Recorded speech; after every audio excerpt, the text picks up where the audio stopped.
Elavally panchayat gas crematorium കോമ്പൗണ്ടിലെ red lady papaya കൃഷിക്ക് 100 മേനി വിളവ്.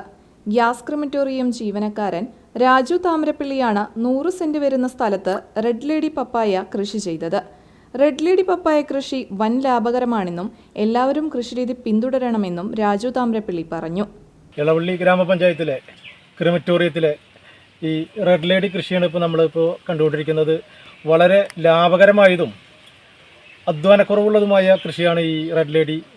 നമ്മൾ തയ്യിന് കുറച്ച് വില കൂടുതലുണ്ടെങ്കിലും നമ്മളത് ഒരു നല്ല ലെവലിൽ കൃഷി ചെയ്യണിച്ചെങ്കിൽ നല്ല ലാഭകരമായിട്ടുള്ള ഒരു ലാഭം ഉണ്ടാക്കാനും അതുപോലെ തന്നെ മനസ്സിന് വളരെ സന്തോഷപ്രദമായിട്ടുള്ള ഒരു അന്തരീക്ഷം ഉണ്ടാക്കാനും ഈ റെഡ് ലേഡിയുടെ കൃഷി കൊണ്ട് സാധിക്കും. ഇത് എളവള്ളി ഗ്രാമപഞ്ചായത്തിൻ്റെ ക്രിമറ്റോറിയത്തിലാണ് ഇപ്പോൾ ഞാൻ ഈ കൃഷി ചെയ്തിട്ടുള്ളത്. എനിക്കിപ്പോൾ വളരെ നല്ല രീതിയിൽ ഇതിൻ്റെ ഒരു കായ്ഫലം ഉണ്ടായിട്ട് കിട്ടിയിട്ടുണ്ട്. നല്ല രീതിയിൽ ഇതിൻ്റെ വളർച്ച ഉണ്ടായിട്ടുണ്ട്. മണ്ണുത്തിയിൽ നിന്നാണ് രാജു തൈ വാങ്ങിയത്. ഒഴിവു സമയങ്ങളിലാണ് കൃഷി പരിപാലനം ചെയ്തിരുന്നത്. ഗ്യാസ് ക്രിമറ്റോറിയം കോമ്പൗണ്ടിൽ കൃഷി ചെയ്യുന്നതിന് പഞ്ചായത്ത് പ്രസിഡന്റ് ജിയോ ഫോക്സിന്റെ പിന്തുണയും രാജുവിനുണ്ട്.